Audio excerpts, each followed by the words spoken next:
Halo. Perkenalkan, nama aku Zahwa Indah Pratiwi dengan NIM P24804240888. Nah, sekarang kita akan membahas mengenai materi enzim. Referensi yang saya gunakan yaitu dari buku Biokimia 1 yang ditulis oleh Yasman dan Yosep Lawa, dan juga ada buku yang berjudul Biokimia 1, Protein dan Asam Nukleat yang ditulis oleh Yunita Anwar dan juga Burhanuddin. Yang pertama, kita akan membahas mengenai pengertian enzim. Enzim adalah kelompok senyawa protein yang berfungsi sebagai katalis, yaitu suatu zat yang dapat mempercepat berlangsungnya suatu reaksi biokimia, yang dimana reaksi-reaksi berkatalis enzim biasanya berlangsung pada kondisi lunak, yaitu dengan suhu di bawah 100 derajat Celcius, tekanan atmosfer, dan dengan pH netral.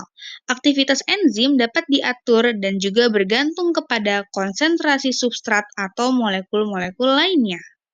Selanjutnya yaitu terdapat struktur molekul enzim.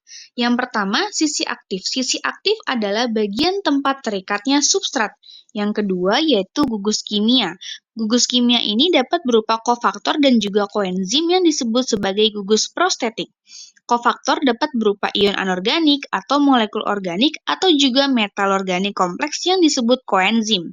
Enzim yang mengandung koenzim dan atau ion logam yang bersama-sama terikat padanya disebut holoenzim.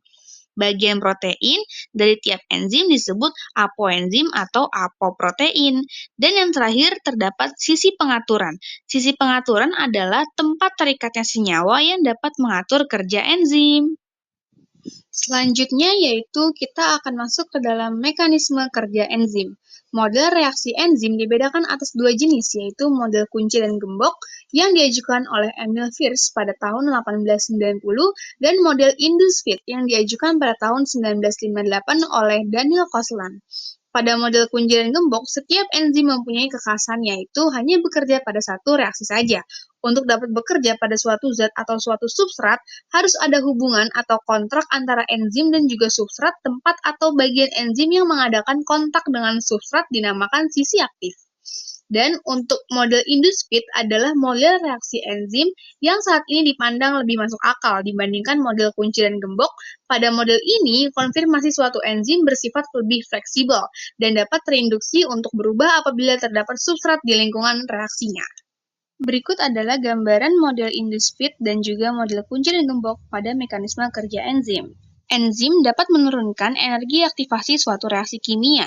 Energi aktivasi didefinisikan sebagai perbedaan antara energi pada keadaan dasar atau ground state dengan keadaan transisi. Keadaan dasar adalah bentuk norma dan stabil dari suatu atom atau molekul yang berbeda dengan tingkat tereksitasi.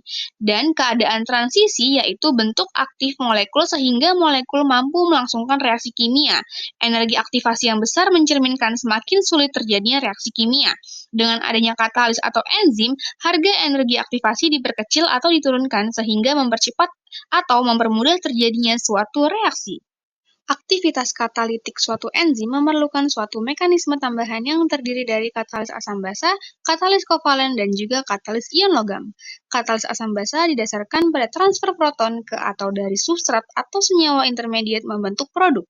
Pada katalis kovalen, terbentuk ikatan kovalen yang sifatnya sementara antara enzim dan substrat. Keadaan katalis kovalen, reaksi akan berlangsung lebih cepat dibandingkan reaksi tanpa katalis. Interaksi ionik antara enzim yang mengikat logam dengan substrat dapat membantu penyesuaian substrat dalam reaksi atau menstabilkan reaksi pada keadaan transisi.